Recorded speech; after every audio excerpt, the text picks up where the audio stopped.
Hello friend, Gurukul vision academy में आपका स्वागत है। और चलिए आज हम लोग क्वेश्चन आंसर सीरीज पे चलते हैं। कहने का मतलब है कि हम लोग आज एक पॉलिटी का एक क्वेश्चन लेंगे और उसका आंसर का फ्रेमिंग कैसे होगा, उस आंसर का डिजाइन कैसे होगा, क्या क्या कंटेंट उसमें डालेंगे। एक छोटा सा एक क्वेश्चन है, उसको हम लोग देखते हैं। और जिस तरीके से क्वेश्चन आंसर का जो सेशन चल रहा था, अब उसी को कंटिन्यू करते हैं। ऐसे फुल फ्लेज टॉपिक तो पढ़ाया जाएगा, जो कुछ कुछ टॉपिक है उसको फुल फ्लेज पढ़ाया जाएगा। और जहां तक आप जान रहे साइंस एंड टेक्नोलॉजी का सीरीज चल रहा था, तो साइंस एंड टेक्नोलॉजी उसमें करवाया जाएगा और करवाया जा रहा है साथ साथ। तो साथ में आज हम लोग एक बीच में ना एक पॉलिटी का क्वेश्चन लेकर आए हैं कि पॉलिटी का क्वेश्चन आए तो कैसे हम लोग लिखेंगे। तो चलिए हम लोग उस पर बात करते हैं। और ये भी है कि गुरुकुल विजन एकेडमी का ऑफलाइन बैच शुरू हो चुका है, तो आप लोग एनरोल कराएं। ठीक है, चलिए हम लोग स्टार्ट करते हैं।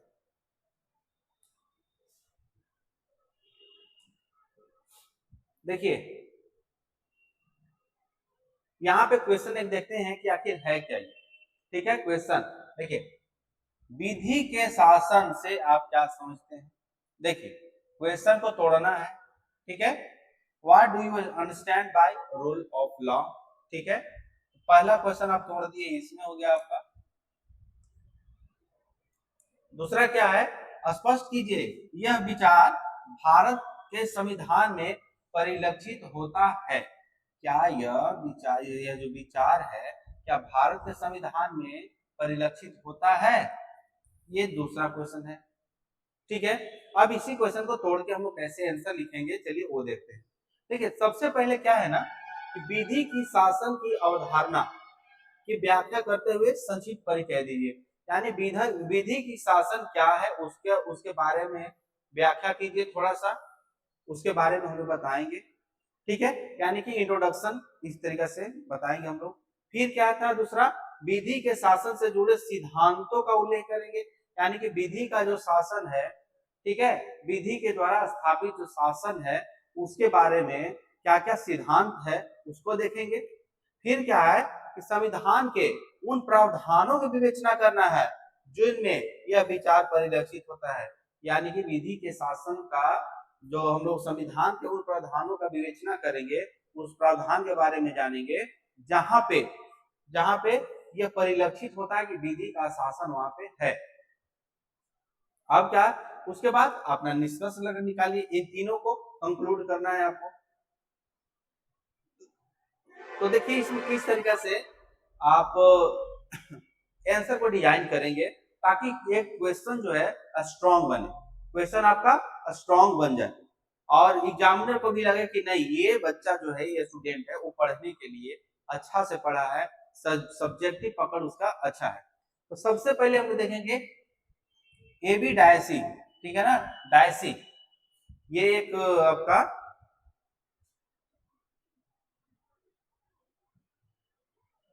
तो एबी डायसी के अनुसार हम लोग ये जानेंगे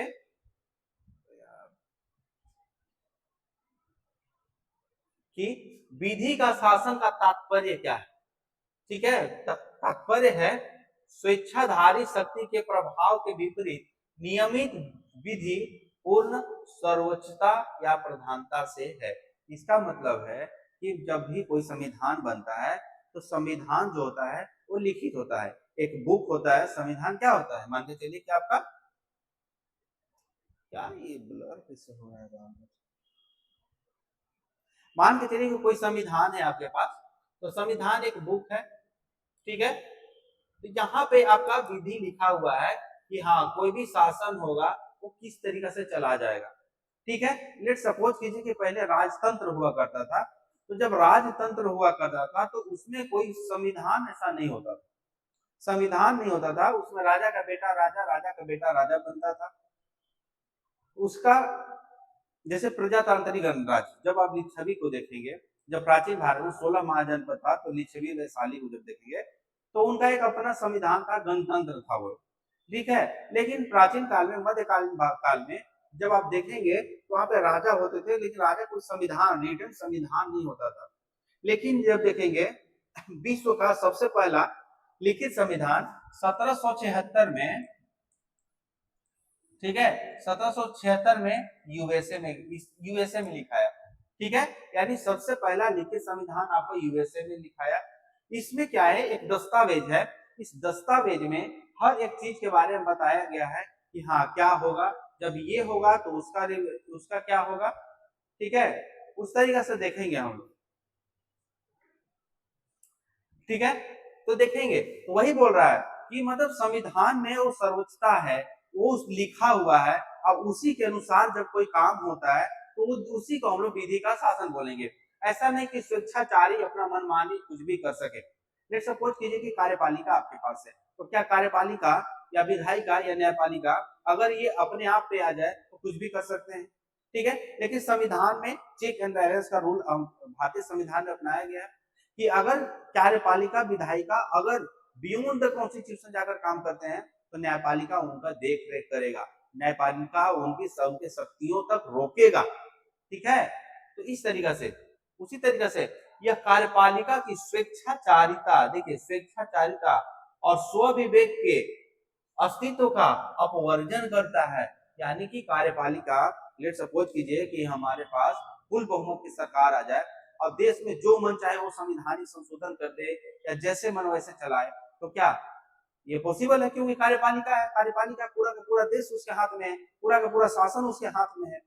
ठीक है, तो ये आपका हो गया कि स्वेच्छाचारिता और स्वविवेक के अस्तित्व का अपवर्जन करता है। अपवर्जन मतलब कि उसको बांध देता है कि नहीं आगे नहीं चलना, वो अपना मन से नहीं चल सकते हो। संविधानवाद या सिविल सरकार विधि के शासन के सार हैं।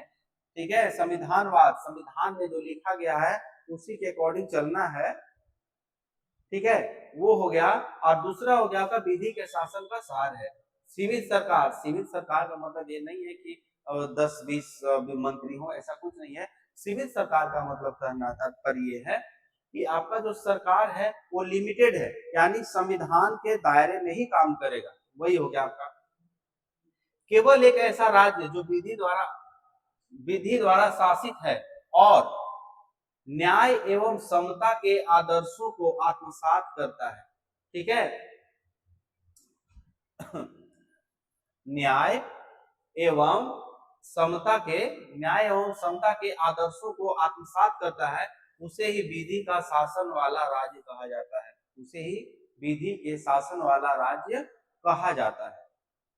आगे देखिए, एबी डायसी का विधि का शासन क्या था, तो उनके अनुसार 3 सिद्धांत, डायसी ने 3 सिद्धांत दिया था। तो देखिए विधि का शासन जब आपको लिखना पड़ेगा ना, तो आप लिख तो बहुत सकते हैं, बहुत कुछ लिख सकते हैं, लेकिन उसको एक उस आंसर को बांधना जिसको कहते हैं, कंक्रीट बोलते हैं, वो नहीं लिख पाएंगे। तो उसी के लिए एबी डायसी का जो सिद्धांत है, 3 सिद्धांत, उसको लिख देना है, हो गया काम आपका। देखिए इसमें क्या है, विधि की सर्वोच्चता, जहां पे विधि का कानून की सर्वोच्चता होनी चाहिए, पहला। दूसरा, विधि के समक्ष समता होना चाहिए, विधि के समक्ष समता होना चाहिए। और तीसरा हो गया, विधिक भावना की प्रबलता होनी चाहिए। ये तीनों पॉइंट है जो हम लोग एक एक करके समझते हैं। एविड ऐसी बोलते हैं, अगर आप यहाँ पे 3 लक्षण है तो वो एक विधि का शासन कह सकते हैं। तो इसमें जैसा कि पहला उन्होंने बताया कि विधि की सर्वोच्चता। देखिए, किसी भी व्यक्ति को विधि के स्पष्ट उल्लंघन के सिवाय दंडित नहीं किया जा सकता है। ठीक है, इसका कहने का तात्पर्य ये हुआ कि जो संविधान में नियम बनाया गया है, जो संविधान में कानून बनाया गया है, उसी के अकॉर्डिंग आपको फांसी दिया जाएगा, उसी के अनुसार आपको दंडित किया जाएगा, उसी के अनुमानित आपको मृत्यु दंड दिया जाएगा, 10 साल 5 साल जो भी सजा है वो आपको दिया जाएगा। जैसे कि अगर हम दंडित करने का ही मामला करें तो देखिए, निर्भया केस हुआ था, निर्भया केस हुआ था, आपको पता होगा, दिल्ली में हुआ था कि एक लड़की को उसको रेप करके उसको ब्रूटल मर्डर कर दिया जाता है। ठीक है, उसको मतलब उसका मर्डर किया नहीं जाता, मतलब उस तरीके से उसको रेप किया जाता है कि वो सिंगापुर जाकर मर जाती है। ठीक है, तो उसमें आप देखेंगे कि 5 या 6 लोग उसमें गिरफ्तार हुए थे। ठीक है, 5 या 6 लोग उसमें गिरफ्तार हुए थे। उसमें क्या हुआ था कि एक उसमें नाबालिग था, यानी कि नाबालिग का तात्पर्य था उस समय, जिस समय ये निर्भया कांड हुआ था, उसमें नाबालिग का कॉन्सेप्ट था कि अगर कोई आदमी कोई बच्चा या ये 18 साल से छोटा है, ठीक है, 18 साल या 18 साल से वो छोटा है तो वो नाबालिग है, यानी कि 18 प्लस है तब उसे एडल्ट माना जाएगा। ठीक है, तो यहाँ पे देखिए उसमें क्या हुआ था कि एक जो लड़का था ना वो 18 साल से छोटा था, बाद में संशोधन करके इस एज को 16 साल कर दिया गया, लेकिन जब उस समय केस हुआ था उस समय वो 18 से नीचे था, या 16 या 17 साल का था लड़का वो। ठीक है, बाकी सबको फांसी हुआ और कुछ दिन बाद जो एक लड़का जो 18 साल से कम था उसको छोड़ दिया गया।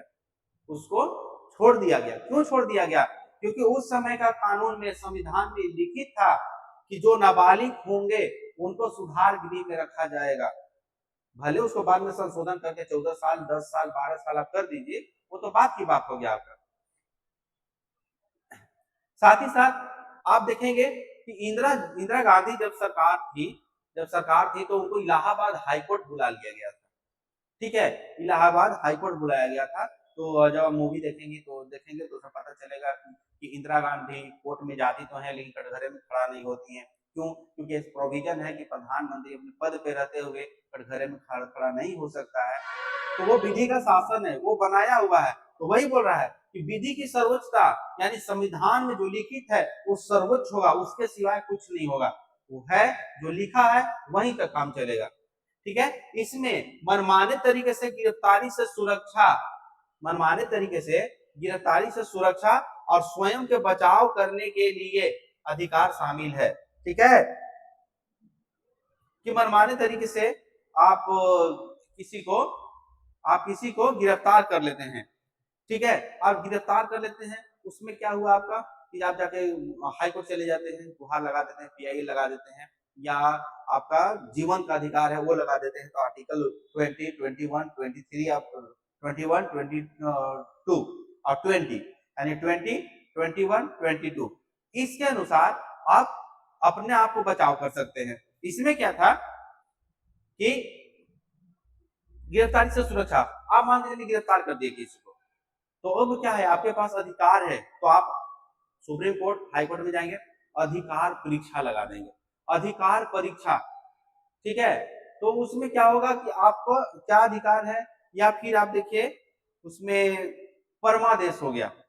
ठीक है, तो ये सब कुछ क्या था कि ये विधि के शासन को, यानी किसी को गिरफ्तारी से सुरक्षा दिया जा सकता है, अधिकार परीक्षा हो गया आपका, उसमें वन ऑफ देम है।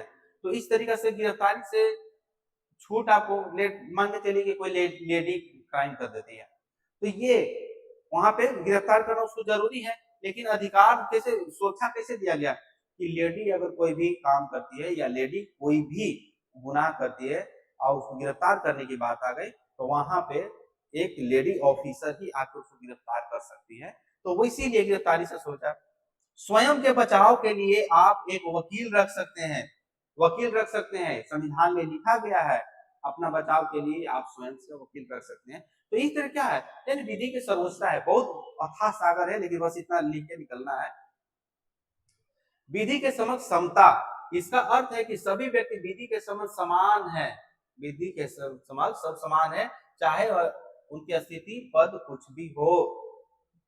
मान के चलिए कि आप किसी व्यक्ति को अधिक से अधिकार दे देते हैं, तो बाद में हम लोग देखेंगे क्या है वो। ठीक है, विधियों के समान संरक्षण, विधि के समक्ष समता और विधियों के समान संरक्षण, ये आर्टिकल 14 का अलग अलग पॉइंट है, इसको जब होगा तब देखेंगे। लेकिन यहाँ पे बोला विधि के समक्ष समता, यानी कि मान के चलिए कि आर्टिकल 14 है, यानी समानता दिया गया है। तो अगर एक क्राइम है, एक क्राइम हो जाता है, ठीक है, तो इस क्राइम के लिए यहाँ पे जो प्रेसिडेंट है यानी कि first man of India, Bharat के प्रथम व्यक्ति। अब एक यहाँ पे आपका ले लीजिए, आपका रिक्शा पुलर है, ठीक है, रिक्शा वाला है, ठीक है, एक रिक्शा पुलर है, अब एक तरफ से आपका प्रेसिडेंट है। तो ये बताया गया है कि विधि के समान समता, कोई भी कुछ होगा, ये देखिए, ये अब आपको, आप ये नहीं समझिएगा कि प्रेसिडेंट को ये छूट दिया गया, वो छूट दिया गया, नहीं, विधियों के समान संरक्षण में वो आता है, तो वो बाद में हम लोग देखेंगे। बस इतना याद रखना है कि विधि के समान समता कैसे होगा वो देखना है। तो अगर कोई क्राइम होता है ना, तो प्रेसिडेंट के लिए भी वही और रिक्शा पुलर के लिए वही, मतलब समान दंड होगा। दंड क्या होगा आपका, दंड आपका समान होगा, ये किंतु परंतु इसमें कुछ नहीं है। तो वही बोल रहा है आपका कि विधि के समक्ष समता। अब क्या है, विधि की भावना की प्रबलता, विधि की भावना की प्रबलता के मामले में संविधान द्वारा परिभाषित होता है और लागू किए गए व्यक्ति के अधिकारों का परिणाम होता है। ठीक है, यानी संविधान न्यायालय द्वारा परिभाषित, विधि की भावना की प्रबलता मतलब कि न्यायालय के द्वारा आपको परिभाषित किया जाएगा। मान के चलिए कोई भी केस आता है, जैसे इंदिरा गांधी वर्सेस स्टेट आया था, सॉरी इंदिरा गांधी नहीं, मेनका गांधी वर्सेस स्टेट आया था, तो उसको विदेश जाना था, तो विदेश जाने के लिए उनको रोक दिया गया था। तो अब क्या है कि जीवन का अधिकार, राइट टू लाइफ वहीं पे आता है। तो राइट टू लाइफ है, तो कौन उसको किया, न्यायालय उसको परिभाषित किया। अभी कहीं भी कंफ्यूजन होता है तो न्यायपालिका उसको परिभाषित करती है। और लागू किए गए व्यक्ति के अधिकारों, और वहां पे मेनका गांधी केसेस जाती है, ठीक है, यहाँ पे लागू किए गए व्यक्तिगत अधिकार आपका क्या है उसके बारे में डिफाइन किया गया है। अब क्या करेंगे हम लोग, विधि का शासन या विचार भारतीय संविधान के निम्नलिखित परिधानों में परिलक्षित होता है। देखिए आपको बहुत कुछ मिलेगा, आपको हर जगह पे ये डिफाइन है और हर जगह ये बताया गया है कि विधि का शासन कैसे है। लेकिन यहाँ पे आपको यही देखना है कि भारतीय संविधान में कुछ चीजें जो परिलक्षित होती हैं जो सबको मोस्ट ऑफ द स्टूडेंट के याद रहता है, तो ये आप रखिएगा। देखिए अनुच्छेद 13 फंडामेंटल राइट है, 12 से 35 भाग 3 अनुच्छेद आपका हो गया 12 से 35। तो यहाँ पे जब आप देखेंगे कि निम्नलिखित प्रावधान उसमें परिलक्षित होते हैं। जैसे 13 में क्या है आपका कि विधायिका द्वारा कोई भी कानून संविधान का अनुरूपी बनाया जाना चाहिए, ठीक है, ऐसा न करने पर उसे अवैध या शून्य घोषित किया जाएगा। मतलब कि कोई भी कानून अब सरकार बनाती है तो वो जो कानून होना चाहिए वो क्या होना चाहिए, आपका संविधान के अनुरूप ही होना चाहिए। यानी कि संविधान में जीवन क्या अधिकार दिया गया है, तो कोई भी कानून होगा तो जीवन के अधिकार को साथ में देखते हुए, ऐसा नहीं कि उसको नजरअंदाज करके आप कानून बना सकते हैं। ठीक है, तो 13 ये बोलता है कि कोई भी कानून जब आप बनाते हैं ना, तो वो संविधान द्वारा दिया गया आदर्शों के अनुरूप ही अपना सकते हैं, उसके अगेंस्ट नहीं जा सकते हैं। अगर उसके अगेंस्ट जाते हैं तो हम जुडिशियल एक्टिविज्म, ठीक है, या जुडिशियल ओवर रीच कर सकते हैं, न्यायपालिका के द्वारा कहा जाता है। अब संविधान के अनुच्छेद 14 जो है विधि के समक्ष समता और विधियों के समान संरक्षण अलग अलग है। विधि के समक्ष समता जो अभी आपको यहाँ पे रिक्शा वाला और प्रेसिडेंट के बारे में बताया कि एक क्राइम के लिए एक दंड दिया गया है, उसी तरीके से विधि के समक्ष समता विधियों के समान संरक्षण, यानी कि जो विधि के समक्ष समता है ये यूके के संविधान से अपनाया गया है, और ये आपका विधियों के समान संरक्षण यूएसए का संविधान से अपनाया गया है। इसका मतलब क्या था, पहला वाले के मतलब में क्या है कि कोई भी व्यक्ति है वो बराबर है, इक्वल है, इसमें कोई किंतु परंतु नहीं है। लेकिन विधि के समान संरक्षण में है कि अकॉर्डिंग टू पोस्ट उसको कुछ ना कुछ संरक्षण दिया जाना चाहिए। ठीक है, लेट सपोज कीजिए कि चुनाव हो रहा है, अभी चुनाव का दौर है, तो उससे रिलेट करके आपको बताता हूँ कि चुनाव का दौर है, तो पहला हुआ कि विधि के समान समता, यानी वहां पे वोटर होंगे, वहां पे वोट लेने वाले होंगे, वहां पे सुरक्षा कर्मी होंगे, या वहां पे और भी तत्व होंगे। तो कानून बनाया गया है कि जो भी कानून होगा वो सबके लिए समान होगा, ठीक है। लेकिन सोचिए कि क्या सबके लिए अगर समान होगा तो क्या ये वोटिंग हो पाएगा? वोटिंग हो पाएगा? अगर सबके समान समान ये दे दिए गया, विधि के समान समता दे दिया गया, तो क्या वोट देने गया सब आदमी, सुरक्षा कर्मी भी, पुलिस भी है वहां पे, और वोट लेने वाले जो आदमी थे वो भी, अगर सबको समानता दे दिया जाएगा तो क्या वोट हो पाएगा? नहीं हो पाएगा, क्योंकि लोग वोट देने गए हैं, अब वोट लेने आया है तो सब तो एक हो गया ना। लेकिन यहाँ पे विधियों के समान संरक्षण, उनको कुछ न कुछ संरक्षण दिया गया है। जो वोट देने गए हैं उनको संरक्षण दिया गया है कि आपको वोट देने का अधिकार है, आपको वोट देने से कोई नहीं रोक सकता है। जो वहां पे वोट ले रहे हैं, वोट डलवा रहे हैं, वो क्या है, उनको ये संरक्षण दिया गया है कि जो भीड़ है, ठीक है, उनसे आपको वोट लेना है, उसको मैनेज करना है, ठीक है, तो उनको कुछ पावर दे दिया गया। वहां जो सुरक्षा कर्मी है उनको भी पावर दे दिया गया, उनको पावर दे दिया गया कि आप यहाँ पे सुरक्षा करेंगे, अगर कोई भी गैर कानूनी गतिविधि होता है तो उस पर आप कार्रवाई करेंगे। तो संरक्षण उनको दिया गया है, कुछ न कुछ संरक्षण दे दिया गया। उसी तरीका से एक डीएम को आप एक मजदूर से कंपेयर नहीं कर सकते हैं। मजदूर है कि अपना कमा सकता है, तो विधि के समान समता में दोनों समान है, आर्टिकल 14 दोनों पे है, लेकिन विधियों के समान संरक्षण पे वहां पे डीएम है, एज ए पूरा जिला को चलाने के मानव से कुछ न कुछ उनको संरक्षण दिया गया है। तो यही होता है विधि के समान समता और विधियों के समान संरक्षण, ये दोनों वर्ड अलग अलग है, आप लोग याद रखिएगा। अब क्या है हमारे संविधान के उद्देशिका, ठीक है, बताइए ये उद्देशिका है वो किनके द्वारा लाया गया था, किनका कौन सा मॉडल था जिसको ये छाप दिया गया था? उसमें न्याय दिया गया है, स्वतंत्रता दिया गया है, समानता दिया गया है, ठीक है, शामिल है। यह लोगों के बीच किसी भी वास्तविक भेदभाव के बिना न्याय संगत और निष्पक्ष व्यवस्था एक संकेत देता है, चाहे जीवन में लोगों की प्रतिष्ठा कुछ भी हो, ठीक है। यानी उद्देशिका में आपको न्याय का, सामाजिक न्याय, आर्थिक न्याय, राजनीतिक न्याय आपको दिया जाएगा। अगर आपका सामाजिक अस्तित्व है और अगर समाज में आपके साथ कुछ हो रहा है या कुछ भी ऐसा चल रहा है तो वहां पे आपको संरक्षण दिया जाएगा, वहां पे उस न्याय के अकॉर्डिंग आपको सुरक्षा दिया जाएगा, ठीक है। मतलब कि सामाजिक सुरक्षा का आप समझ लीजिए कि आपका कोई मार के सर तोड़ दिया, सर तोड़ दिया तो क्या ये न्याय है? क्योंकि ये बाहुबल है, अब एक कमजोर आदमी है, बाहुबली जो आया मार के उसका टांग तोड़ दिया, ठीक है, तो क्या यहाँ पे सामाजिक न्याय है? तो नहीं है।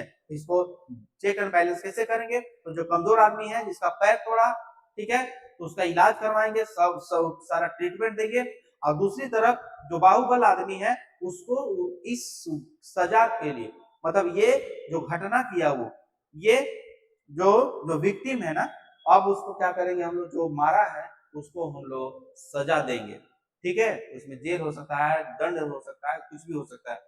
तो न्याय का बात करता है, स्वतंत्रता की बात करता है कि आपका आर्थिक रूप से स्वतंत्रता, आप जो कमाना चाहते हैं, समाज में वैल्यू बनाना चाहते हैं, यानी कि आर्थिक समानता आपको दी जाती है कि आप अच्छा से कमाइए, खाइए, अपना ग्रो कीजिए, ठीक है। और उसी तरीके से राजनीतिक स्वतंत्रता की बात की जाती है, तो राजनीतिक रूप से आपको वोट देने का अधिकार है, सबको वोट देने का अधिकार समान होना चाहिए। आप देख लीजिएगा 7-8 का एनसीईआरटी में ये सब दिया हुआ है, ठीक है। समानता, अभी आपको बताया कि समानता क्या है, आर्टिकल 14 के अंदर, आर्टिकल 14 के अंतर्गत समानता, अगर देखें समानता की बात करें तो आर्टिकल 14 से लेके 18 तक आपको समानता का उल्लेख किया गया है।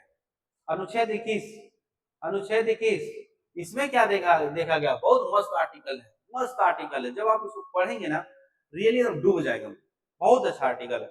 और हमेशा रिकमेंड करूंगा कि देखिए आर्टिकल 14 प्लस 19 प्लस 21 इन सबको मिला के पढ़िए, ठीक है, यानी कि 14, 19 और 20 ये तीनों को एक साथ मिला के पढ़िए, रियली पॉलिटी पढ़ने का मजा ही बदल जाएगा, बहुत मजा आएगा पढ़ने में, हम लोग पढ़ेंगे, इसको भी आगे करेंगे।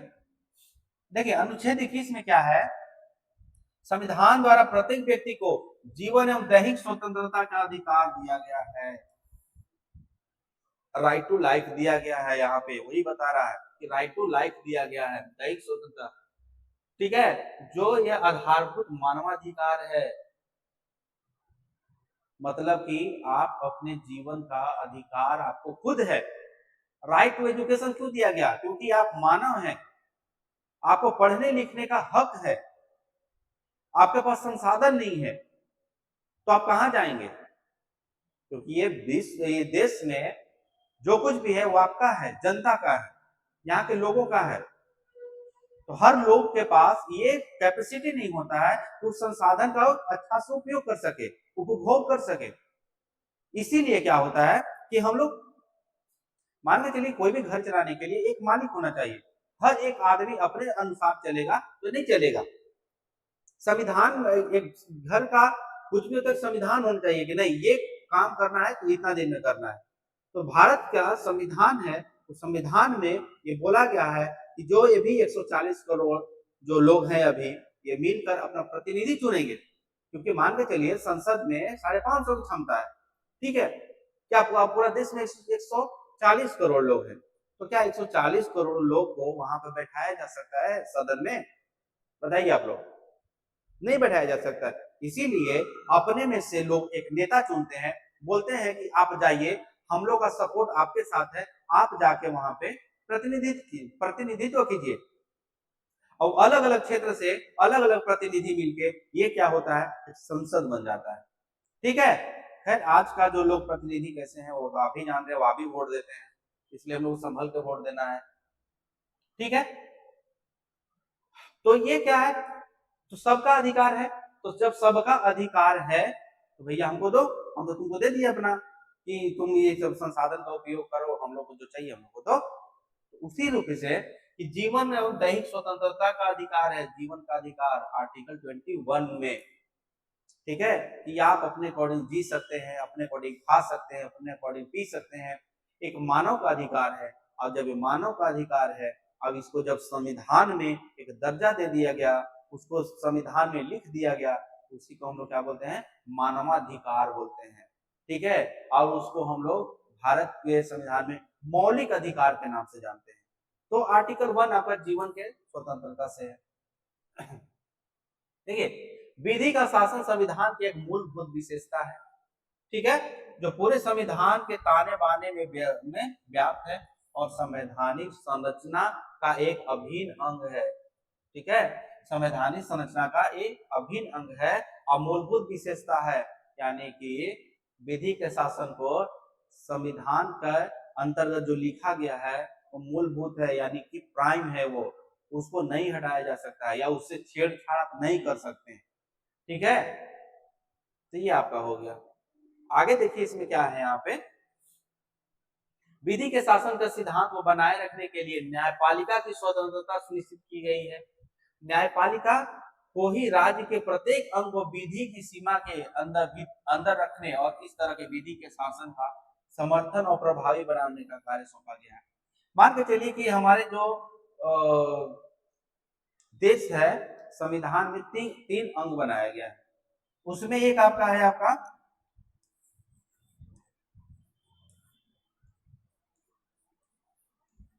कार्यपालिका, जो नियम जो अच्छा पहले देख लेते बताते हैं।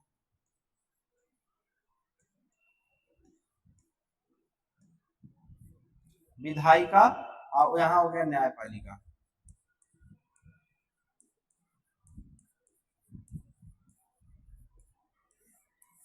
न्यायपालिका, ठीक है।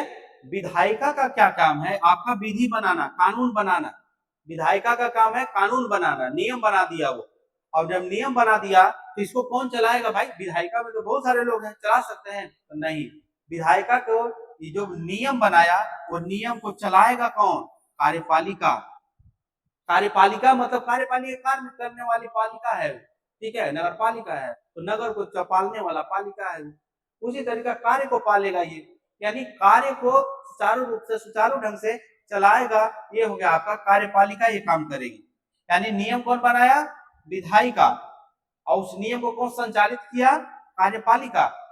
ठीक है, अब नियम सही बना है कि नहीं ये भी तो सोचना चाहिए ना, नियम सही बना है कि नहीं, कि ये अपना स्व विवेक से या अपने अपने मनमाने तरीका से बना दिया, तो ये हो गया, यानी कानून सही से बना है कि नहीं। और अगर कानून सही से बना है, नहीं बना है तो, अब बना है तो कोई बात नहीं, यही पे समझिएगा। कार्यपालिका उस कानून का सही से निर्वहन कर रहा है कि नहीं, सही से चला रहा है कि नहीं, इसके कौन तय करेगा? आपका ये करेगा, न्यायपालिका करेगा। न्यायपालिका क्या करेगी कि विधायिका और कार्यपालिका के दोनों बनाए गए नियमों को, कानून को कौन ये पर्यवेक्षण करेगा कि तुम संविधान के अकॉर्डिंग चल रहे हो कि नहीं चल रहे हो, संविधान में जो विधि बनाया गया है उसके अकॉर्डिंग हो या नहीं हो। तो इन दोनों के गतिविधियों को वॉच करने के लिए न्यायपालिका है आपका। ठीक है, तो वही बता रहा है, न्यायपालिका को स्वतंत्र कर दिया गया, यानी कि इनसे स्वतंत्र रखा गया न्यायपालिका को, कि जब विधायिका और कार्यपालिका, अब देखिए ये क्या है कि जब आप अमेरिका में जाएंगे तो विधायिका अलग होता है, कार्यपालिका अलग होता है, पूरी तरीके से दोनों अलग होते हैं। लेकिन भारत में क्या है, विधायिका है ना, मान के चलिए कि ये विधायिका है आपका, उसी में से ये कार्यपालिका है, विधायिका के अंतर्गत ही कार्यपालिका है, तो इन दोनों का मिली भगत चल सकता है। अगर इसी के अंतर्गत बैठा देते हम न्यायपालिका को, या इसमें बाहर में ही अगर हम बैठा देते न्यायपालिका को और इनसे समान कर देते, एक ही में रख देते, इसका कोई वैल्यू नहीं है, तो क्या मेजोरिटी यहाँ पे हो जाता, मेजोरिटी हो जाता तो माइनॉरिटी को हरा देता। तो इसी से बचाने के लिए न्यायपालिका को स्वतंत्रता दे दी गई, स्वतंत्र कर दिया गया कि तुम इन लोग से अलग हो। ठीक है, यहाँ तो समझ में आया, आता है समझ में आ गया ना, कोई दिक्कत?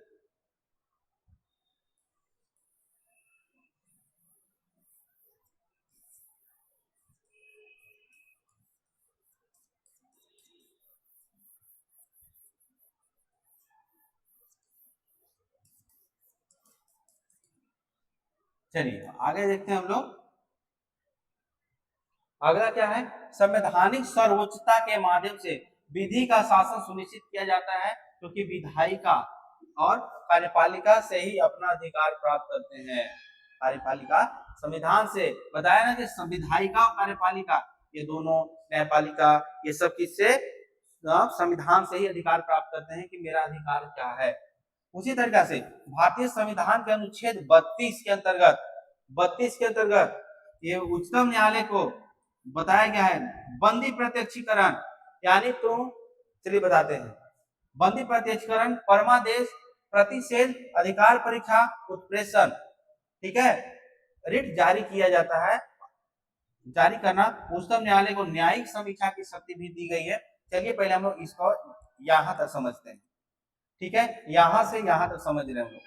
ठीक है, इसमें क्या है आपका कि उच्चतम न्यायालय को आर्टिकल 32 के अंतर्गत ये बताया गया है कि मूल अधिकारों की रक्षा करना तुम्हारा परम कर्तव्य है।